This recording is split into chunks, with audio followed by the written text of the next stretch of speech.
I'm at a hospital waiting for my wife to come out of surgery. So I'm kind of a little bit occupied, but it's a minor thing, so it's no big deal. We're talking today about Africa and opportunities.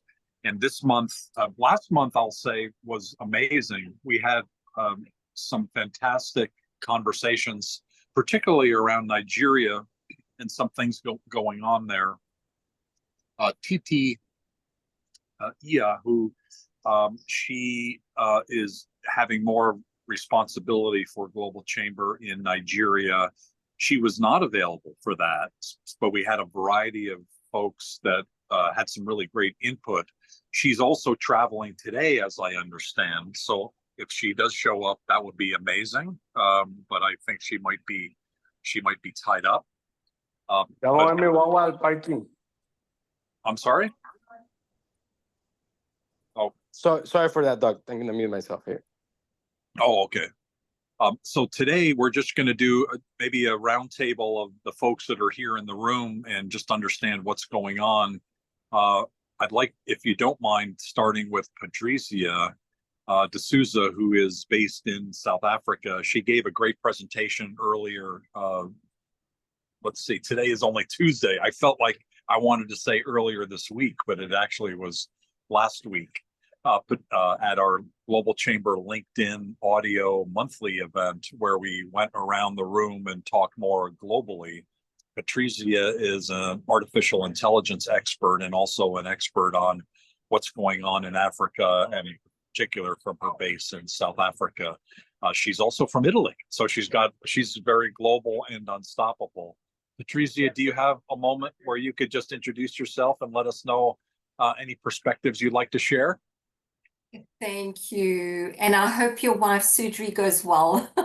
Shame, Doug. Thank you. Hi, I'm Pat.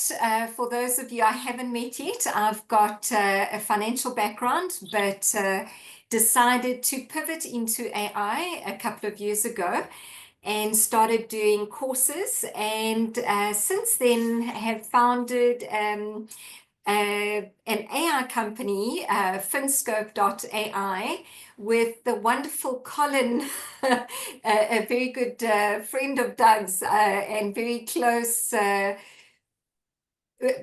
person to Doug. But we founded Finscope we basically developed some AI tools to assist businesses to understand their financial risk, their financial health in minutes. Whereas, it would have taken a professional weeks to get this information populated into a report that would give you your financial health risks and recommendations. The other one we're busy with is business valuations. I'm very proud to say that I am we're in different initiatives. I'm not sure if Nima's on this call yet, but we are currently, she is, okay, wonderful, because then I'm going to have a little chat with, we're currently busy putting an AI master course together for women entrepreneurs in Tanzania. And we are looking at rolling this out to between 100 and 200 women the first week of February next year. So Sarah, who's also part of the Global Chamber, it's Sarah and I putting this master class together for the women in Tanzania. And Doug, it was actually amazing because I also met with Julia, who I met for the first time on Friday, to discuss further opportunities for Tanzania and South Africa, but Africa as a whole. So I met with her this morning, so I'm looking forward to those conversations continuing as well. But that said, I think, look, we look at South Africa with South Africa and Africa, they do have infrastructure issues and oh my goodness, internet connectivity issues, but it has changed because South Africa's got fiber, Tanzania's the same, so we look at Africa as, yes, we are emerging as a market, but there's also so many wonderful opportunities for South Africa and Africa as a whole. and we're not as behind. There are countries that are worse off than what we are in South Africa or Tanzania, but we do have infrastructure now put in, and we do have fiber lines and connectivity. So we are able to implement the AI strategies for businesses across Africa. And that's the one thing that just one last where every business should be implementing a strategy for AI. They should be implementing it, looking at all these systems, and not, people are scared to roll out AI because they're scared of the money that it's going to take. But there are so many AI integrations, that can happen with your existing systems. So don't be scared to approach somebody to be able to implement AI into your business. Have a chat if we can help, with pleasure. If you want to know about your financial health, let me know. That's a FinScope discussion. But I think everybody should be looking at implementing AI. That's my few minutes. Thank you, Patricia. You mentioned Nima. Nima, are you available to say hi and talk a little bit more about what you two are working on? And while we're getting ready for Nima, I will say that I believe that over the next 10, 20 years, which is kind of my hopefully useful life within the world, hopefully at least 20 years, that the most opportunities will happen in India and Africa. And I hope and expect to visit Africa many times. I can't wait to be able to see the development over this next couple decades. I think it'll be way ahead of what we've seen in Asia. Yeah, my first trip to South Korea was 37 years ago, prior to the Olympics of '88. And to see South Korea at that time just really in its infancy and what's happened, I think what we're going to see in Africa in a shorter amount of time will be more significant. So let's continue to work with each other, support each other, and we're committed, Global Chamber is, to grow more rapidly in Africa. We've started that just in the last 3 to 4 months. An example of that would be in Benin and Togo, where right now we have a WhatsApp group that covers both of those countries. And one of our new people, she said, well, why do you have these split? Why do you have these combined? It doesn't make any sense, even though they're adjacent countries. It's like, well, we're growing, and so we'll split that out and we'll make that happen. We want to have strong organization in all 54 countries in Africa. We think it's important, and it's our commitment. Nima, are you available? Your activities with women, with young global leaders, future global leaders, and also just generally creating the mindset of exporting, I think is so critical. That concept of having an export mentality is lacking in the US. That's one of the reasons why I started Global Chamber. Is like 1% of companies export, not enough companies. They don't have an export mentality. The fact that you're teaching people how to think that way, I think is really significant, really important. That, along with AFCFTA and the other activities by you and other members, are going to be critical in the coming years. What would you like to share about either opportunities that you're seeing in Tanzania, or work that you're doing, and any help and support that you need? Yes, thank you very much, Doug, and everyone. Thank you, Patricia, for talking that out. We are having very excited for training women on the ground on AI and putting them on board to improve their businesses. And it's very lovely to work with my fellow women, Sarah and Patricia. We have had this conversation weekly. It's very interesting that now it's coming to, it's coming out, and we are starting to see that it's going to work for the women, coming out with the, tailoring for women entrepreneurs, and starting from the 0 level to, stages. but also I'm excited for 2025 that we're going also to work with Zazi, OneZim, and we have some very good strategies to support women in export readiness, also supporting them to expand their markets, but also trading among themselves. And I'm very happy that we are going to have a base in Tanzania, and we have already some women who have enrolled, and we are happy that we are going to start with so much strength and power for 2025. But right now we are having training for youth entrepreneur youth leadership program, and I'm very happy to get support from Lilu and Dr. Pauline, who are going to also be among the trainers. But with the connection of Ken's Foundation, we are cultivating youth who are export ready, but also leaders. And so I'm welcoming anyone who wants to be part of this. We still need more trainers, and if you see there's an area that you need to impact the youth for the next generation, we're welcoming everyone to join hands with us.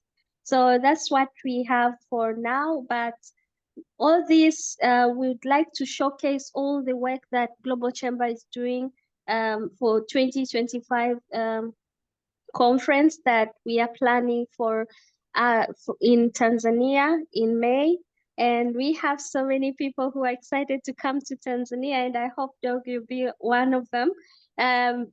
We have Zazi who is going to present, Patricia and Sarah presenting all the work that Global Chamber, their work, but also how Global Chamber has contributed to bring all these, coming to make us connect and also come up with projects that support women, youth, and other businesses in Africa. And we're excited to have all the Africans coming to, to Tanzania and all the metros also. So I'm very excited with that.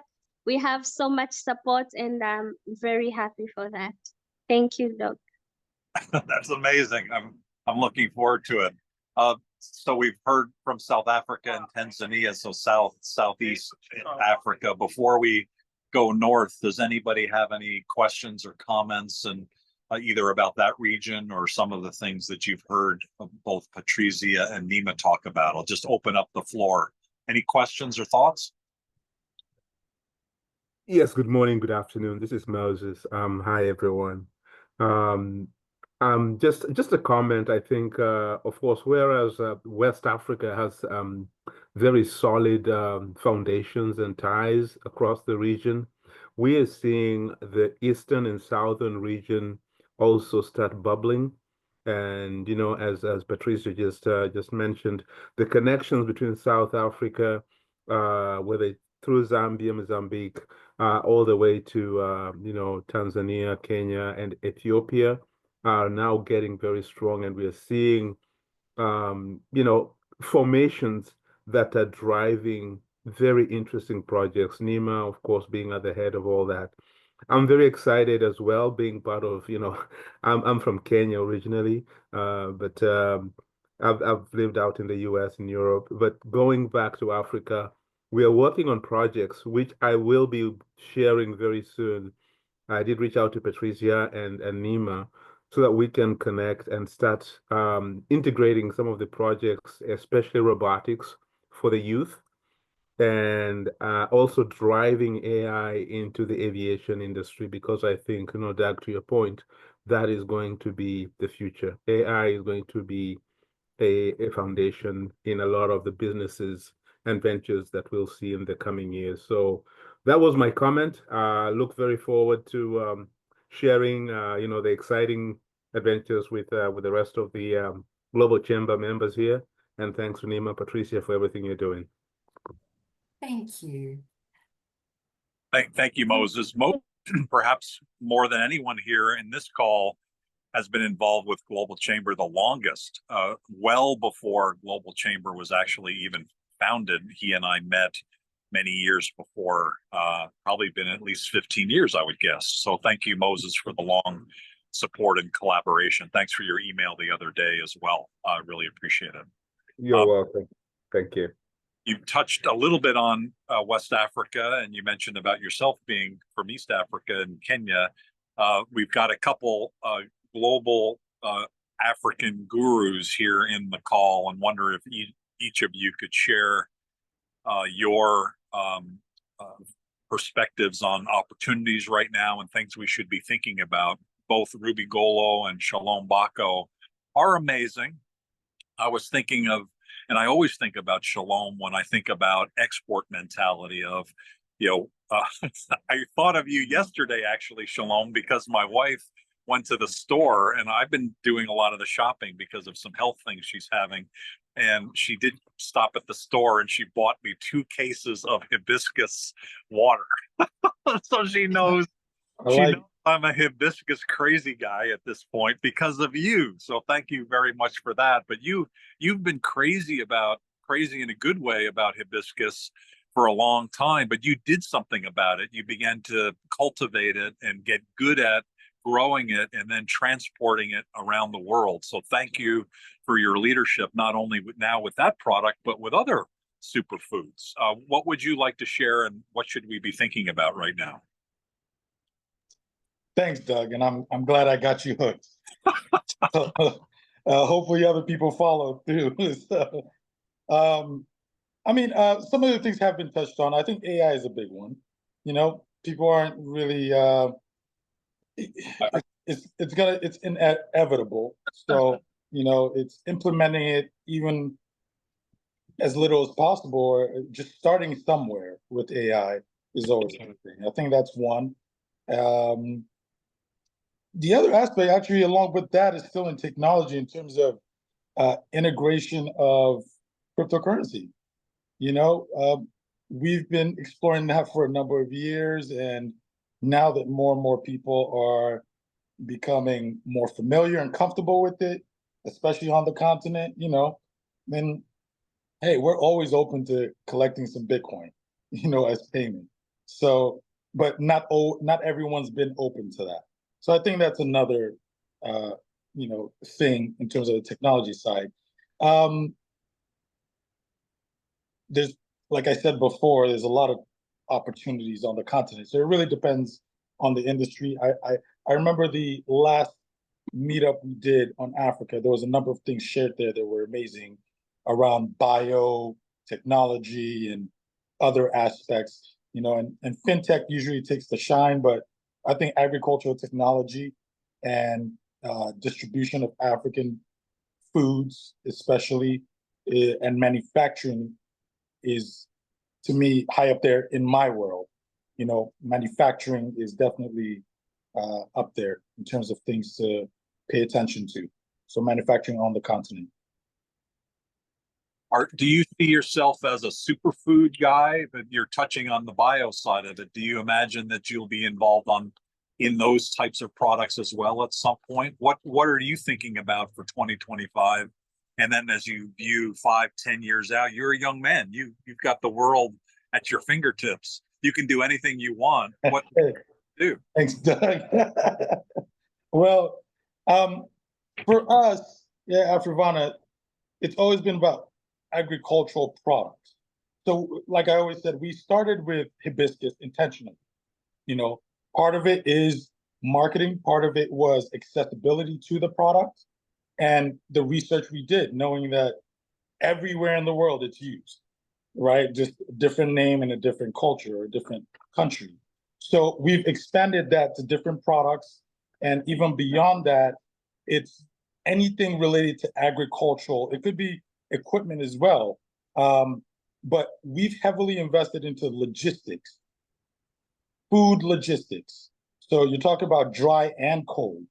So we provide certain logistics services, which is not something I've always talked about or is as known about us, but logistics of food, whether it's food storage or moving it from the continent to other parts of the world and distributing it, has been a huge growth area for us.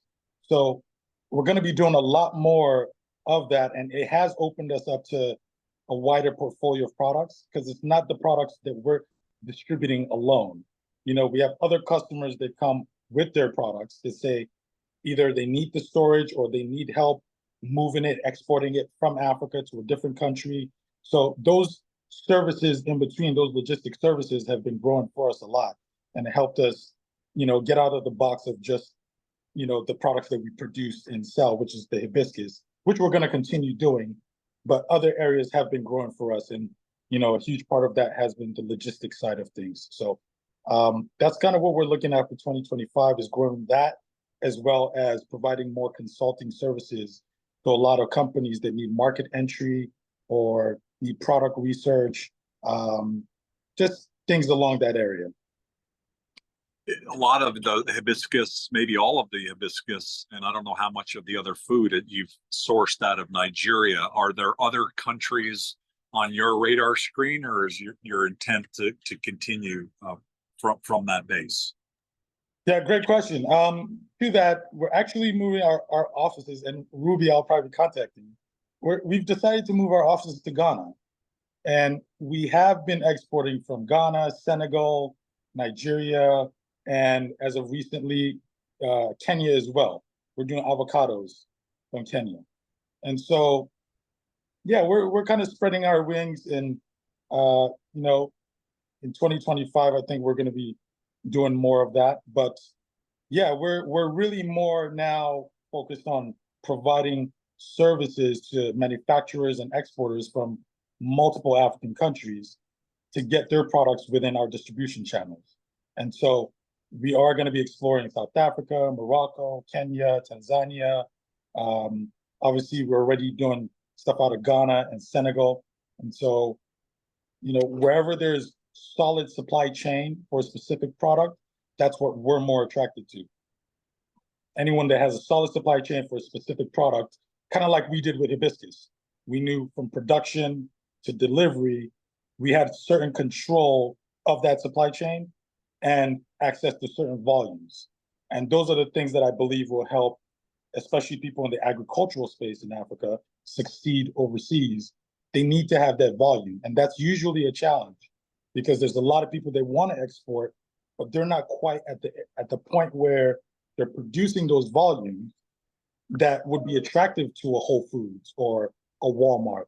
And so when you get into those stores, you end up dying, or those brands end up getting cut out because they can't sustain it, you know, and then they don't understand the payment terms, and then they don't have the local distribution to be able to get it out to the stores. And so all those factors are things that we're kind of filling the gaps for a lot of African distributors or manufacturers. Amazing. How were you able to overcome that? Because that is an expertise. You're like the Renaissance guy. You can grow hibiscus, you can logistically get it to the port, get it around the world, and then working through that system, places like Whole Foods, is tough. Do you have other people, or have you been doing that yourself? What advice do you have on that side of things? Yeah, great question. So, I mean, I have great partners. So one of the key things that has helped us grow in this short period of time has been our partnerships. And, you know, getting out there, you know, I did go to school in LA, so there is some advantages I have had, right? But using my leverage, I mean, using my advantages. And so it has been great partnerships. That's really where I'm going to put it. And people that have, so even with our logistics side of things, is because of the expertise of our partners, right? That really gave us the strength to grow and build in that way. So getting, you know, partners that are experts at what it is we're not great at, or what we're deficient at, has been really the secret sauce.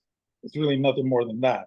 And then learning along the journey, learning through their expertise through that journey has also kind of made me more knowledgeable about how things work, how things can work better, and then allowed both of us to grow by providing these services to other people who have the same problem I have.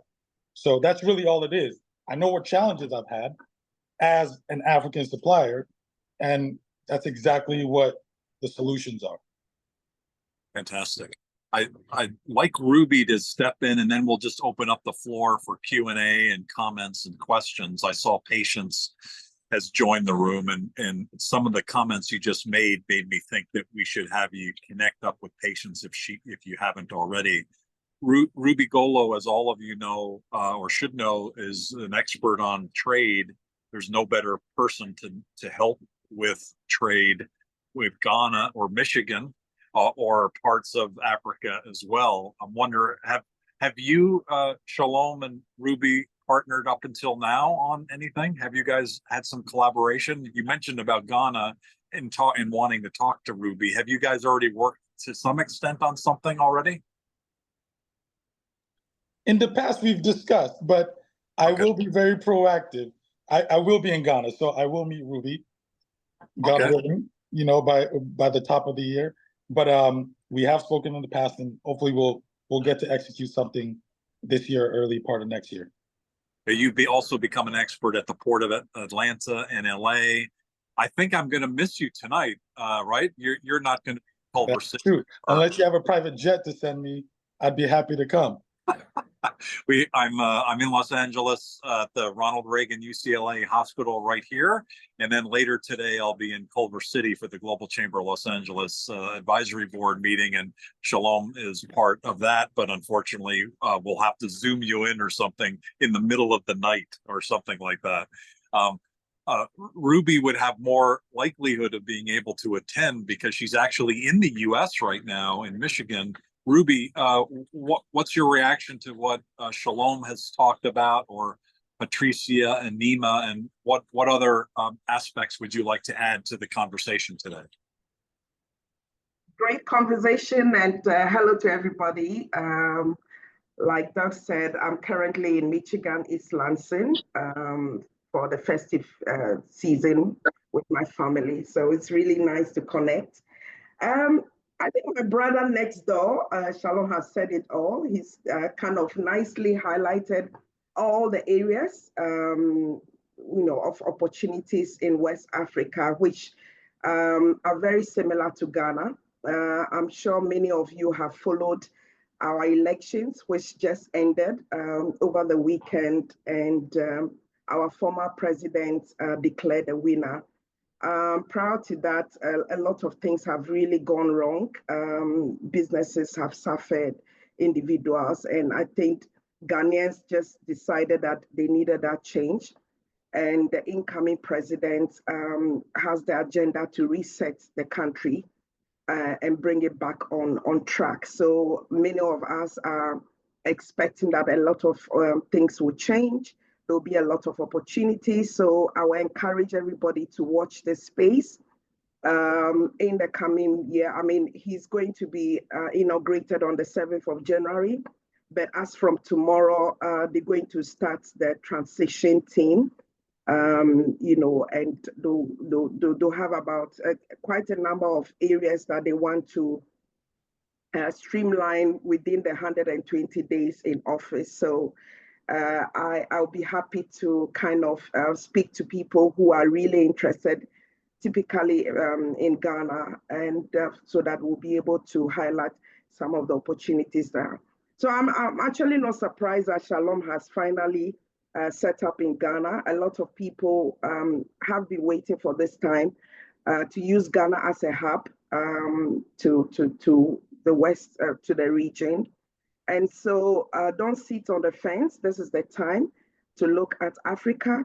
A lot is happening, not just in West, South, East, everywhere in Africa. There are so many opportunities. Talk to us. The expert Global Chamber has given us the platform to connect and work together. We just have to support each other and for us to achieve our individual business goals. And for me, my doors are always open. Should you want to find out more about what is going on in my region. So that's what I want to say for now. I'm just managing the cold for now.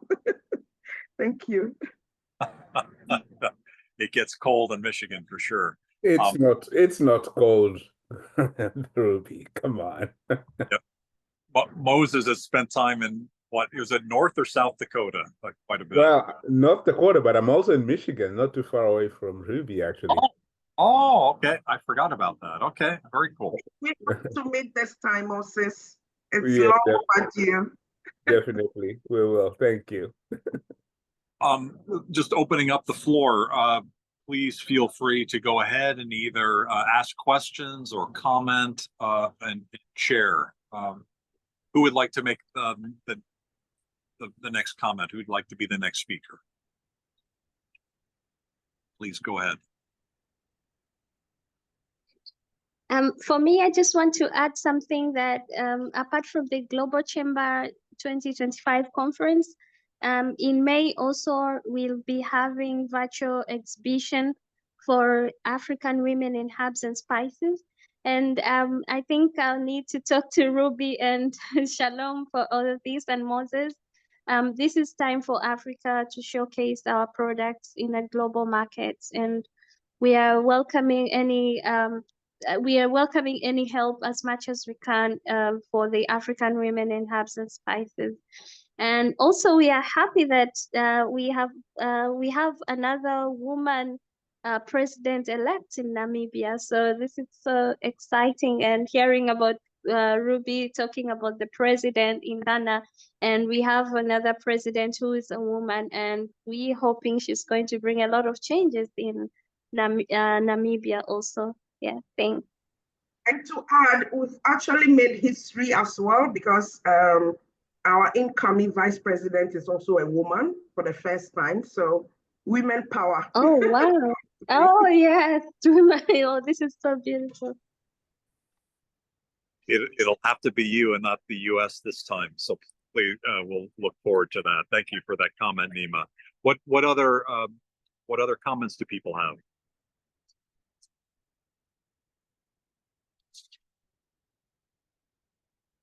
I saw a Chitundu, you're out of Zambia, so thank you for joining today. Is there anything that you would like to share? Any comments that you have? Please feel free. Floyd is in the room. Thank you for joining today. Jermil, you were in the call earlier today, and I know you import all sorts of things from Africa, I'm sure. I don't know how much wine you import from Africa. But I know you're talking about wine on Thursday and importing wine. How much work do you do with Africa? Only a little bit so far. I've done the dried hibiscus flowers, worked with Shalom before.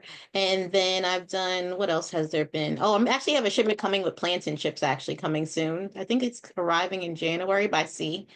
I'm trying to think what else I've had. I've had some other stuff. It was actually a whole container. I had to do a lot of classifications. A lot of the products I didn't know what it was, so I had to do a lot of research because a lot of the African names I wasn't familiar with for the products. Nothing else really. I haven't had any wine from Africa, but that'd be great. I've never tried wine from Africa, so if you guys can bring some wine, that'd be great. I do like wines. I love to try it. But no, not too much with Africa. Of course, I want to explore more to see what other products. Of course, I've heard a lot of people talking about a lot of the fruits there that are much bigger than the fruits here. So I would like to try that. That would be great. I went to US Africa Business Week last year and I saw they brought some products there. And I know one of the issues that I seen came up a lot was like labeling for like FDA for food products, and also just not being registered with FDA. So I actually do food facility registrations if anybody has some manufacturing company that can get you registered with FDA.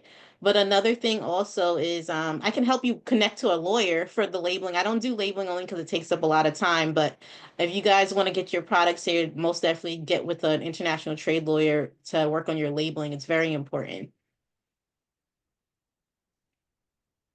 Thank you very much, Jermil. Jermil is based out of New York. Yeah.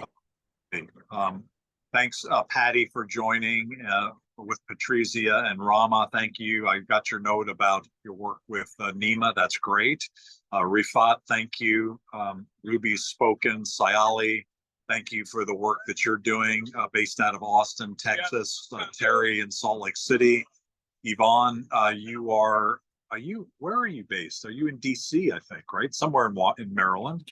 And the work that you're doing in Africa, and Zazie in Tallinn, Estonia. and working around the world. And I love what you're doing in Africa as well, and look forward to working with you both in Estonia and across Africa in the e-commerce and technology work that you're doing, which is facilitating exporting. Who would like to go next?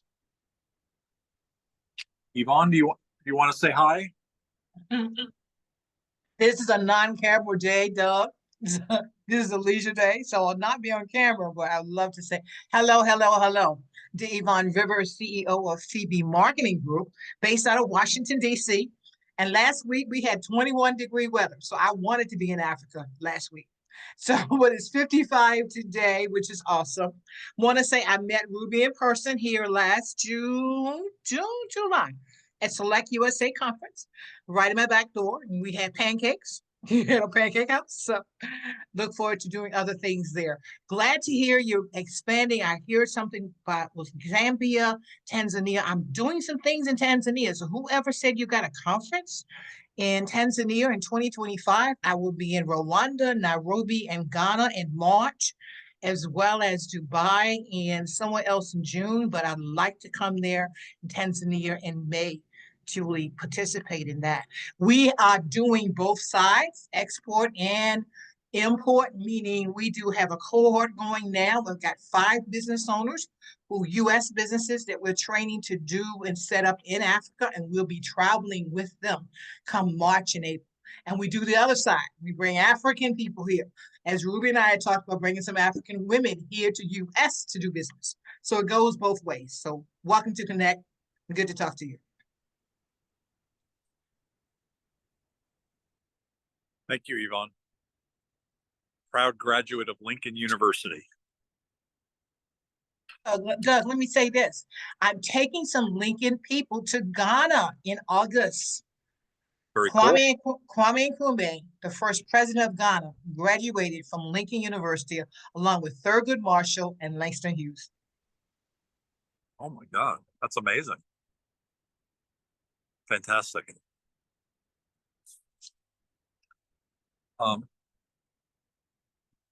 So thank you everybody for joining. Zazie, I got your text earlier, so I'm guessing you might be on the phone. So thank you for joining today, and appreciate you joining.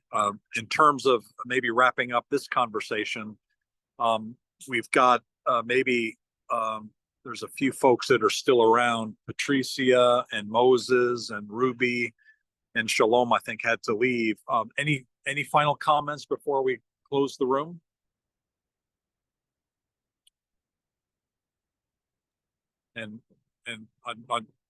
Oh, thanks, Zazie. I appreciate the message.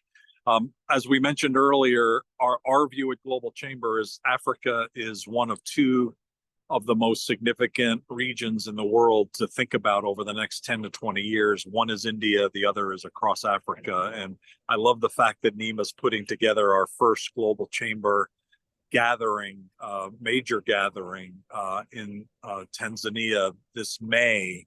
And so watch for information about that. I look forward to attending that. As we continue to grow, we have, let's see, we have 1 person starting in December. We have 4 people starting in January. We have a very significant change within Global Chamber. It's something called the Global Council, and it's being co-led by Dr. Sanjeev Kagram, who is Indian heritage, but he was born in Uganda, and his family were a banking family, and Idi Amin basically stole their bank and kicked them out to South Africa. And he subsequently, Dr. Kagram, then Sanjeev Kagram, got educated in South Africa. He worked for Nelson Mandela. He received a shirt, as I mentioned before. In these, he wore a shirt that he received from Nelson Mandela at our last Mandela Day event at Thunderbird, which was amazing because he got a shirt and he could still fit in the shirt, which was extraordinary. He's an amazing leader. He subsequently has stepped away from Thunderbird, and he is working at a bank, as it turns out. Full circle for him and his family. They're starting something called Altos Bank, They've raised $30 million over the last few months, and the bank has started. It's becoming public for open for putting your money in as a bank in January. It's the next Silicon Valley Bank. So Silicon Valley Bank is fairly famous. It kind of went a little bit off the rails the last few years. And so Altos Bank is intended to be the next Silicon Valley Bank, but better. And Sanjeev Kagram is the chair of the board. He's raised the money to be able to get this bank forward. And in his spare time, he's going to be leading the Global Chamber Global Council, which is launching on January 8th. He'll happen to be in Australia at the time, but we have a group of leaders around the world. We've split the world up into 8 sections, Africa being one. And Dr. Kagram has selected 2 leaders from Africa, 2 leaders I don't know that are going to represent the continent on our global council, at least initially. And of course, Dr. Kagram representing to some extent as well, given his background there. So that's kind of huge for us. This is our 10th year coming up in 2025. We have a lot of work to do to be better, to be more engaging, to add value more consistently, and to be everywhere. We have an aspiration to do that, and we will do that. We've just got a lot of work to do to get there. Cesar Trabanco has been and continues to be a key leader within Global Chamber. He and I basically are running the Global Chamber, and his leadership is instrumental, not just with the future of Global Chamber, but also on the day-to-day activities of connecting our members to opportunities. Cesar, are you here? Let's see if Cesar is here. And do you have any? He's not here. Okay, but he started the room, so we're all good. So thank you everybody for being here today. We do this event once a month, and I mentioned India earlier. The India version of this is tomorrow. And it's tomorrow a few hours earlier. I think it's 5 p.m. Mumbai. So it's pretty early here in the US. But hopefully if you're interested in what's going on in India, we'll have this kind of a conversation on that region, which is growing amazingly tomorrow. Take care, everybody. I appreciate you attending. Have a great day. Be global and unstoppable. Thank you. Good luck on that side, Doug. Thank you. Have a good one. Thanks, Thank everybody. you. Bye. Bye. Bye.